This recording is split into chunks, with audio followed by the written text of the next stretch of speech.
Street art, it's been a part of our culture for decades.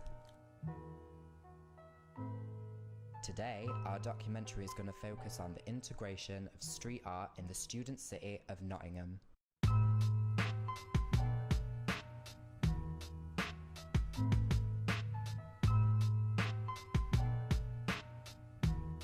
Progressing rapidly since the graffiti art boom of the early 1980s to present day, it has been an ever-evolving art form, which is now a staple trademark for Nottingham.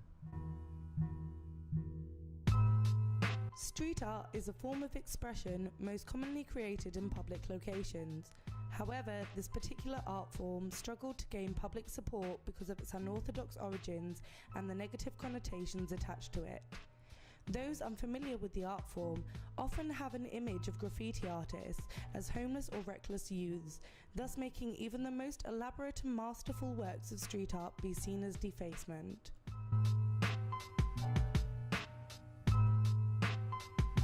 Despite its illegal nature, street art can incite positive messages for our society through a medium that appeals to these types. In this case, graffiti would not be destroying a building so much as adding to it with its powerful social or political message.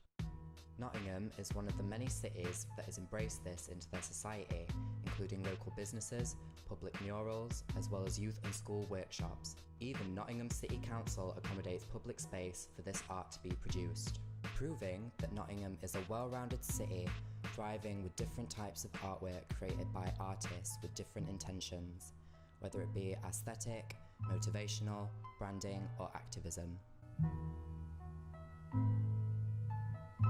Nathan Bainbridge, known professionally as Kid 30, is a well-known Midlands-based artist who has been painting the walls of Nottingham for over a decade. He has managed to incorporate street art with business by establishing Small Kid Design, working with businesses and schools in Nottingham today. Kid 30 is also a member of the highly regarded Shrunken Heads and Oxygen Thieves street art crews, allowing him to continue to push himself by bringing his style to new areas of design. His recent clients have included Red Bull, Glastonbury Festival, Paramount, the NHS, and numerous clubs in and around the Midlands. We read somewhere that you studied illustration at Portsmouth University. Was that your original career path? I studied illustration as I wanted to know a bit more about commercial artwork and how to work with clients. This wasn't really the case with the course I took, and soon realised after uni that it's quite hard to get illustration work unless you already have a style and have worked with previous clients.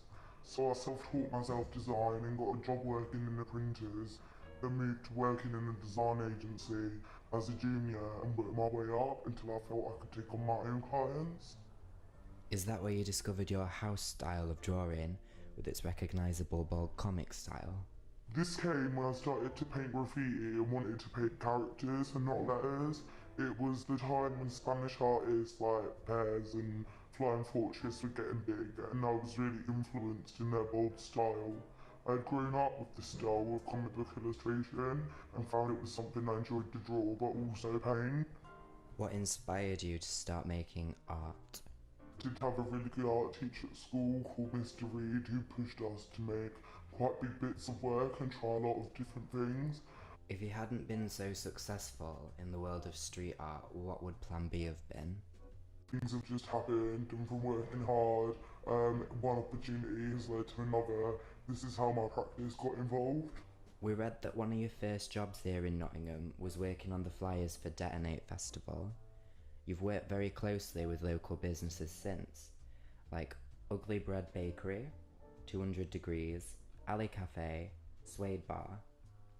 Why Nottingham for your canvas?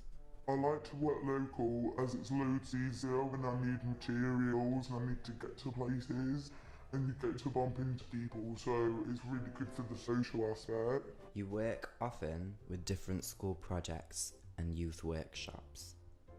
What made you decide to do that, and what age range do you most often work with?